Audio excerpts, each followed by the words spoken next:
ضروری ہے کہ آپ اپنی عبادتوں پر ڈٹے رہیں، ویسے ہی جیسے رمضان کے مہینے میں آپ خوش دلی کے ساتھ، محنت کے ساتھ، مشقت کے ساتھ تگ و دو کرتے تھے، اللہ کی عبادت کیا کرتے تھے، ویسے ہی آپ رمضان کی محنت کی بات نہیں کریں۔ ہمارا حال کیا ہے کہ ہم عبادت تو رمضان میں خوب کر لیتے ہیں، لیکن جیسے ہی رمضان گیا ہم عبادتوں کو ختم کرنا شروع کر دیتے ہیں، توڑ دیتے ہیں، ضائع کرنا شروع کر دیتے ہیں۔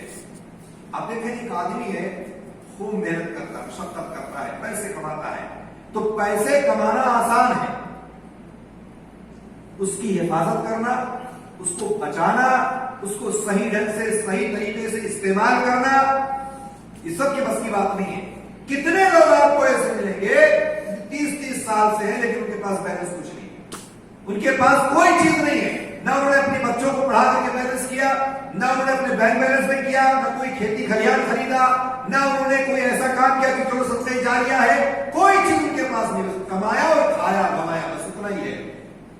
اور 30 سال سعودی میں پڑے ہوئے کچھ نہیں ان کے پاس، کچھ تو ہونا چاہیے۔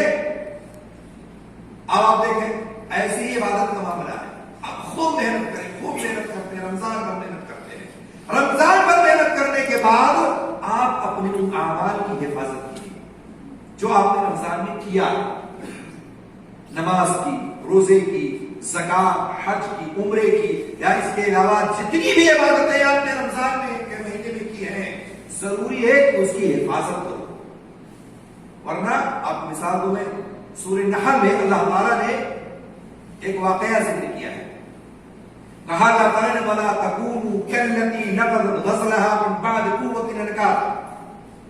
مکہ میں ایک عورت تھی زمانے جاہلیت، ایک خاتون تھی، وہ دن بھر سود کاتا کرتی تھی۔ سود جانتے ہیں؟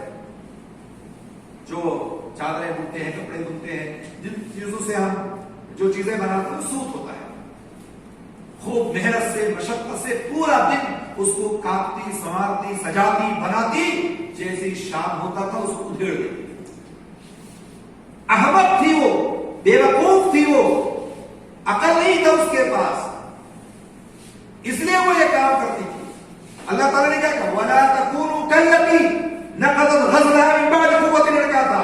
تم اس عورت کے مانند مت ہو جانا جب وہ دن بھر سود کالا کرتی تھی اور اس کے بعد شام کو اس کو ادھیڑ دیا کرتی تھی، ختم کر دیا کرتی تھی۔ ہمارا حال یہی نہیں ہے، رمضان میں خوب محنت کی، خوب نمازیں پڑھی، خوب روزے رکھے، خوب تلاوتیں کی، خوب ہم نے عمرے پہ عمرہ کیا، ہم نے خوب دعائیں کی، صدقہ کیا، خیرات کیا، صدقۃ الفطر کو ادا کیا، کوشش کی کہ رمضان کے مہینے میں کوئی دقت، کوئی پریشانی نہ آئے، تلاوتیں کی، ایک نہیں کئی قرآن کو مکمل کیا، لیکن جیسے ہی شوال کا چاند نظر آتا ہے ہم اس کو ادھیڑ دیتے ہیں، اس کو خراب کر دیتے ہیں، مٹا دیتے ہیں۔ کوئی تو ایسا ہے کہ چاند دیکھتے ہی مٹانا شروع کر دیتا ہے، اور کوئی تو ایسا ہوتا ہے جو دھیرے دھیرے کرتا ہے، کچھ دن تو چلے گا، ایک دن، 2 دن، 1 مہینہ، 2 مہینہ چلے گا، اس کے بعد دھیرے دھیرے دھیرے دھیرے پھر اسی رویے پر، اسی صف میں شامل ہو جائے گا جو صف ان لوگوں کا ہوتا ہے جو مسجدوں سے دور ہو جاتے ہیں۔ تو معلوم کیا ہوا کہ اس بے وقوف عورت کی طرح مت ہو جاؤ، اس احمق عورت کی طرح مت بنو کہ جو دن بھر کام کاج کرے، دن بھر سود کاٹے، دن بھر خوب محنت مشقت کرے اور شام کو بیٹھ کے اس کو ادھیڑ دے۔ ایک ٹیلر اگر یہ کام کرے، دن بھر سلائی کرے اور شام کو اس کی بخیے کو ادھیڑ دے، مٹا دے، تو کیا کہیں گے اس ٹیلر کو؟ آپ بڑا بیوقوف آدمی ہے، دن بھر سلتا کیوں ہے؟ جب اس کو ادھیڑنا رہتا ہے، جب اس کو مٹانا رہتا ہے۔ معاشرے میں اس کے دوست احباب، اس کے ملنے جلنے والے اس کو بے وقوف کر ڈالیں گے، تو ہم اس کو بے وقوف کیوں نہ سمجھے جو رمضان میں روزے رکھتا تھا، نمازیں پڑھتا تھا اور بعد میں نماز کو چھوڑ دیا۔ اسی لیے کہا جاتا ہے اپنی عبادتوں پر مستقیم ہو جائے، ڈٹ جائیے۔ صحیح بات میں بتاؤں آپ کو، صحیح بات یہ ہے کہ ہمارے معاشرے میں بے نمازی ہونا کوئی عیب نہیں سمجھا جاتا ہے، کوئی گناہ نہیں سمجھا جاتا ہے۔ ہمارے معاشرے میں ایک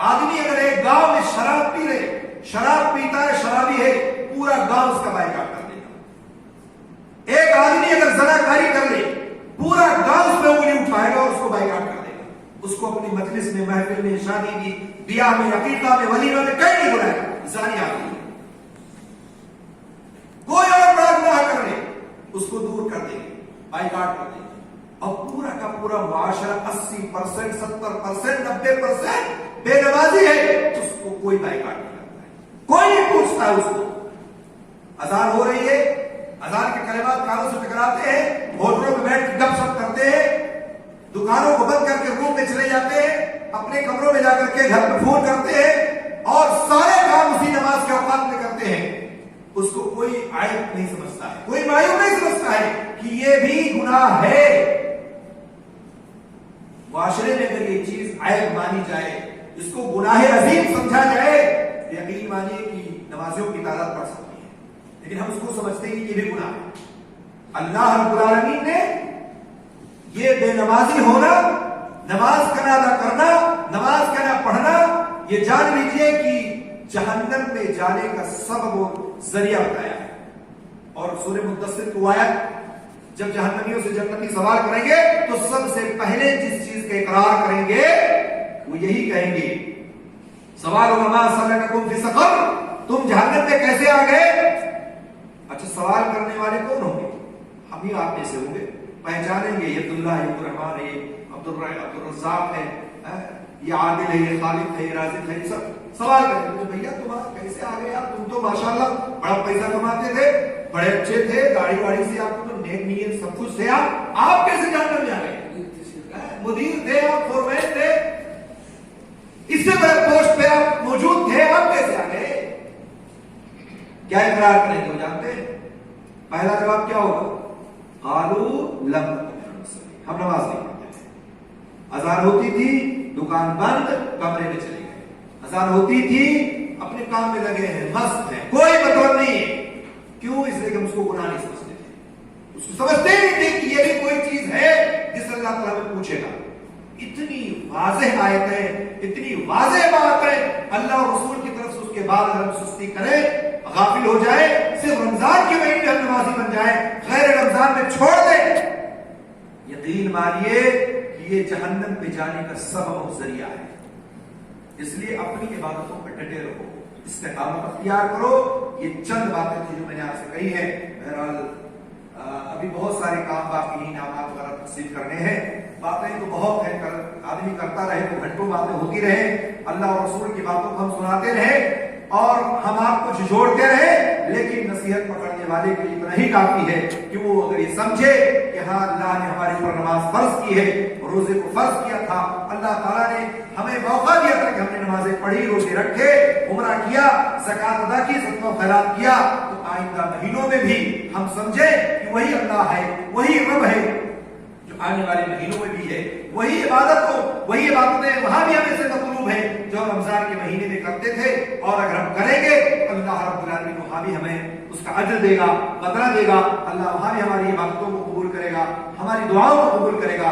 اس لیے ضرورت ہے کہ ہم اس چیز کی طرف دھیان دیں اور اپنی عبادتوں پر ڈٹے رہیں۔ اس کے ساتھ ساتھ اپنے بچوں کو بھی اس بات کو، ایسا نہ ہو کہ ہم خوب نماز پڑھیں، خوب روزے رکھیں، خوب نوافل کی ادائیگی کریں، اچھے کام کریں، اور ہمارا بچہ جا کر کے گلی ڈنڈا کھیلتا ہے، کرکٹ کھیلتا ہے، ہمارا بچہ مسجد سے دور ہے، قرآن سے دور ہے، دینی تعلیم سے دور ہے۔ ایسا نہیں ہونا چاہیے۔ اللہ نے کہا ہے یا ایھا الذین آمنوا قوا انفسکم واہلیکم نارا، اے وہ لوگ جو ایمان لائے ہو، اپنے آپ کو اور اپنے بچوں کو جہنم کی آگ سے بچاؤ۔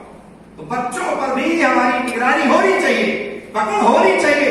ہم یہاں سے جس طرح پیسہ بھیجنے کے ذمہ دار ہیں، جیسے ہم پیسہ بھیج کر کے ان کی تمام اخراجات کو پورا کرتے ہیں، ایسے ہماری ذمہ داری ہے کہ ہم ان پر نگرانی کریں، سوالات کریں، پوچھیں نماز پڑھی نہیں پڑھی، قرآن کی تلاوت ہو رہی ہے نہیں ہو رہی ہے، پڑھنے جا رہے ہو یا نہیں جا رہے ہو، کیا تمہارا عمل ہے صبح سے لے کے شام تک، یہ ہماری ذمہ داری ہے۔ تب تم جہنم کی آگ سے خود بھی بچ سکتے ہو، بچوں کو بچا سکتے ہو، ورنہ کل قیامت کے دن یہی بچے آپ کی گریبان پکڑ کے کھڑے ہو جائیں گے۔ اس لیے عزیز ساتھیو دوستو، کہنے کا مقصد یہ ہے کہ ہم اپنے آپ کو اللہ کی عبادتوں پر ڈٹائے رکھیں اور اللہ رب العالمین کی عبادت ہمیشہ کریں، رمضانی مسلمان نہ بنے، رمضانی مسلمان بنے، اور مرتے دم تک ہمیں عبادت کرنے کا حکم دیا گیا ہے۔ ایسا نہ ہو کہ ہم رمضان کا اگلا مہینہ جو آئے یا اگلا رمضان آئے اور وہاں تک نہ پہنچ سکیں اور اسی بیچ میں ہماری دنیا سے رخصتی ہو جائے. اس لیے ضرورت ہے کہ ہم اللہ رب العالمین کی عبادت ہمیشہ کرتے رہیں. اللہ سے دعا ہے اللہ تعالیٰ ہم لوگوں کو قرآن و سنت کا پابند بنائے. جو کچھ ہم نے کہا آپ نے سنا, اللہ تعالیٰ سب کو اس پر عمل کرنے کی توفیق عطا فرمائے. آمین یا رب العالمین. السلام علیکم ورحمۃ اللہ وبرکاتہ. ان الذين قالوا ربنا الله ثم استقاموا تتنزل عليهم الملائكة الا تخافوا ولا تحزنوا وابشروا بالجنة التي كنتم توعدون. یہ قرآن پاک کی وہ آیت ہے, وہ آیات ہے جس پر غور کی ضرورت ہے. اللہ تبارک و تعالیٰ نے اس آیت میں کچھ لوگوں کو بڑی عظیم خوشخبری سنائی. اگر ہم چاہیں تو ہم دوسرے چاہیں. پہلی بشارت اللہ تعالیٰ نے یہ دی ہے کہ جو موت کا وقت ہوتا ہے نا, جب انسان پگلا جاتا ہے, جان کرے میں اٹک جاتی ہے, یہ ڈاکٹر بلاؤ, وہ ڈاکٹر بلاؤ, یہاں لے چلو, وہاں بھاگو, پٹلیاں سے رگڑ جاتے ہیں. قرآن کہتا ہے جب کوئی کام نہیں آتا ہے اس وقت کچھ لوگ ایسے ہیں جن پر اللہ کے فرشتے ہوتے ہیں. سب سے پہلی بشارت. دوسری بشارت, وہ فرشتے اتر کر کے ایک پیغام لے کر آتے ہیں اس کے پاس اور کہتے ہیں کہ خوف نہ کرو, جس دنیا میں تم جا رہے ہو اس سے ڈرو نہیں, ٹینشن مت لو, اور جو زندگی چھوڑ کر جا رہے ہو پیچھے, اپنے ماں باپ, اپنے جائیداد, آل اولاد, اس کا غم بھی نہ کرو, اور اس جنت سے خوش ہو جاؤ جس جنت کے لیے اب تک تم عمل کر رہے تھے پوری زندگی, جس کا تم سے وعدہ کیا جا رہا. پھر اللہ نے فرمایا کہ ہم تمہارے مددگار ہیں, دنیا میں بھی تمہارے مددگار تھے مومنوں, اور آخرت میں وہ تمہارا ساتھ ہے.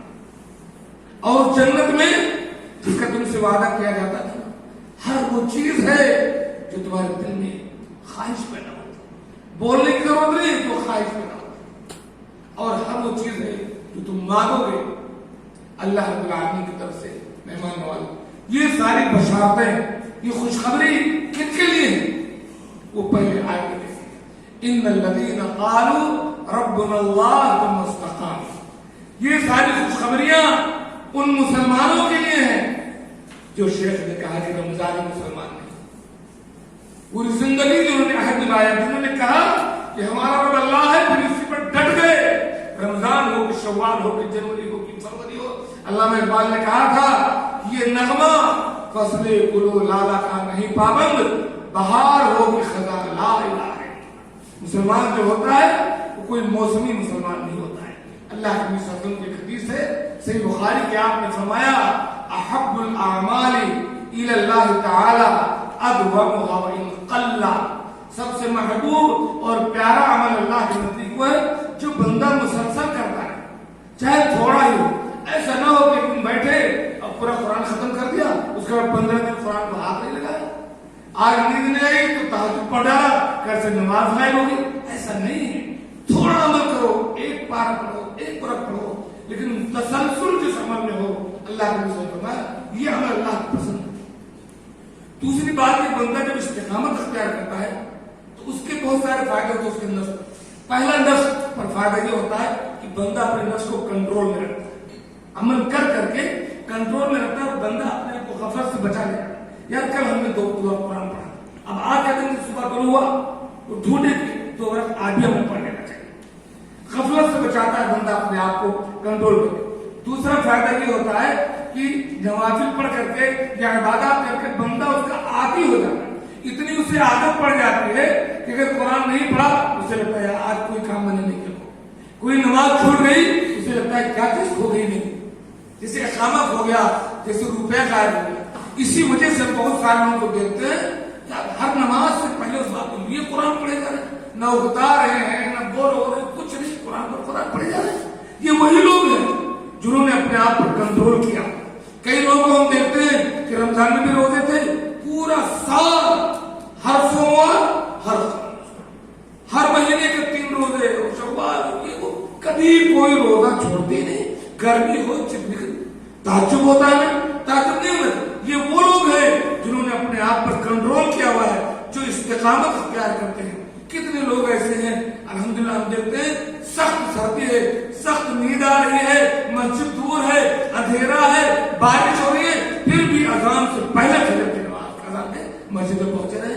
ان الذین قالوا ربنا اللہ ثم استقاموا, یہ وہ لوگ ہیں جو اس بات پر ڈٹے ہوئے. اللہ تعالیٰ نے توفیق دے کہ ہم زندگی بھر مرد دب تک ایمان پر قائم رہیں اور دعا کرتے رہیں. اللہ یا مقلب القلوب ثبت قلوبنا علی دینک, اے دلوں کو پھیرنے والے ہمارے دلوں کو اپنے دین پر قائم رکھیں.